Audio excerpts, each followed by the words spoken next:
ऐसा क्या हो गया कि जो तुम माँ को नज़रअंदाज कर रही हो? आज रौनक बड़े ही गुस्से में था जब देखा पल्लवी का व्यवहार बिल्कुल उसकी माँ के प्रति उपेक्षित लग रहा है। वह रात में माँ के पास नहीं बैठी, नहीं उनकी तबीयत के बारे में पूछा। उसे मायके से लौटे हुए बहुत समय हो गया था। इस तरफ पल्लवी को भी अंदाज़ा नहीं कि रौनक उसे परख रहा है। मायके से पल्लवी लौट कर आई तो काफ़ी थक चुकी थी। वह ट्रेन का 18 घंटे का सफ़र कर लौटी थी। उसने सोचा कि खाना पीना खाकर जल्दी सो जाएगी तो थकान दूर हो जाएगी। कल फ्लैट देखने भी जाना है। इधर रौनक भी मन महसूस कर रहा। सोचा चलो जाने दो, पल्लवी और उसको एक फ्लैट लेना था। वह चाहता था एक बार वह स्वयं देख आए लोकेशन आउटपुट वहाँ की कैसी है। लेकिन पल्लवी को लग रहा था कि रौनक उसे महत्व नहीं दे रहा है। इसी बात पर उनकी आपस में बहस होती थी। लेकिन पल्लवी के भाई को लड़की हुई तो दोनों के बीच बात हुई कि तुम मायके से लौट आओगी तो नया फ्लैट देखने जाएंगे। अब क्या था, जैसे ही रौनक कमरे में आया तो पल्लवी ने फ्लैट के बारे में पूछा। तब रौनक ने जवाब दिया, देखो जब तुम देखोगी तब हम डिसाइड करेंगे। अब जैसे तैसे रात निकल गई। सुबह हुई, उसकी माँ बोली, बहू आज का मुहूर्त बहुत अच्छा है, चलो सब मिलकर फ्लैट डिसाइड कर एडवांस अमाउंट पे कर दें। इतना ही कहना सासू माँ का था तो वो बिफर गई। उसने न जाने अपना गुस्सा न केवल पति पर निकाला बल्कि सासू माँ को भी कहा, जब तुम लोग ने फ्लैट देख ही लिया है, मुझे क्या औपचारिकता पूरी करने ले जा रहे हो। तब उसके पति रौनक ने समझाया कि हम लोग ने केवल लोकेशन देखी पर अभी कुछ निश्चित नहीं हुआ है। तब पल्लवी ने रौनक से कहा, तो फिर माँ ऐसा क्यों कह रही हैं, आज का शुभ मुहूर्त है, आज ही फाइनल कर लेंगे। अरे तुम बात का बतंगड़ क्यों बना रही हो, देखो तो चलकर जो हमने फ्लैट डिसाइड किया है। तब पल्लवी जोर जोर से चिल्लाकर कहने लगी, हमारे साथ जाने की ज़रूरत नहीं है, जैसा तुम्हारी माँ ने सिखाया है वैसा ही करो।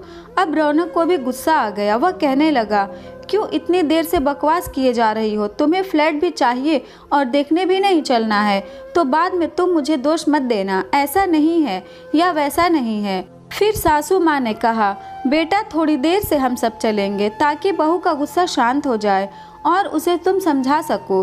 तुम ऐसा करो, दोपहर की हाफ टाइम की छुट्टी ले लो। अब क्या था, पल्लवी का अहम आड़े आ रहा था। उसे केवल यह महसूस हो रहा था, मेरे मन का कुछ नहीं हो रहा है। अब पल्लवी को सासू माँ की बात काटनी थी तो मुँह फुलाकर कमरे में चली गई। अब रौनक ने पल्लवी से कहा, आखिर हो क्या गया है तुम्हें जो तुम इस तरह माँ के साथ व्यवहार कर रही हो।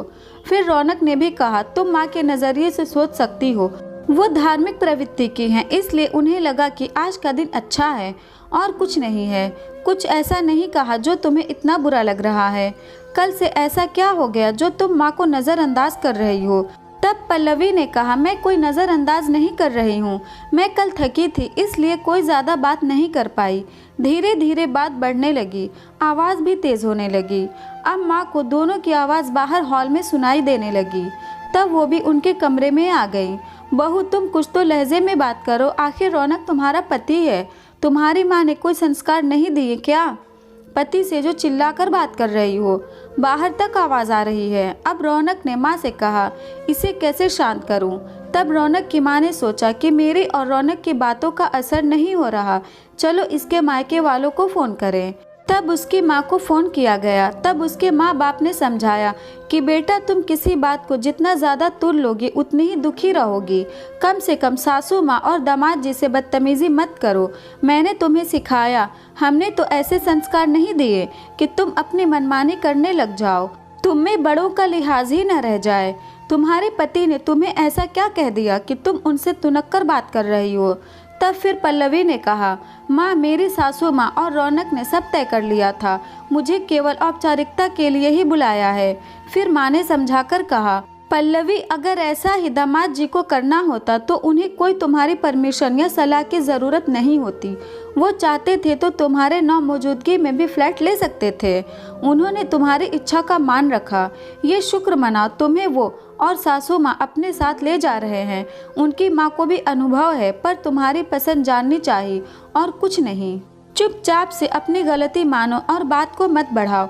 मुझे पता है कि तुम अपना पक्ष रख रही हो और रौनक व समधन जी अपना पक्ष रख रहे हैं। मुझे दोनों पहलू दिख रहे हैं, इसलिए मुझे तुम ही गलत लग रही हो। तुम तुम बात को बिना वजह बड़ा करोगी, बात उतनी ही ज़्यादा बढ़ेगी। यह सब सुनकर पल्लवी चौंक कर रह गई और उसे लगा कि उसकी ही माँ ने उसका साथ नहीं दिया और समझ आ गया कि बात बढ़ाने से कोई फ़ायदा नहीं है। न तो माँ ही साथ दे रही है, न ही रौनक को उसकी बात सही लग रही है। अब उसके पास कोई चारा नहीं था कि वह अपनी बात को सही साबित करे। उसे रौनक और सासू माँ की बात माननी पड़ी। इस बात को उसे दुख हुआ। हर किसी को दुख तो रहता ही है कि माँ ने उसका साथ नहीं दिया और उन्होंने दोनों पहलू को ध्यान रखते हुए अपनी बात कही।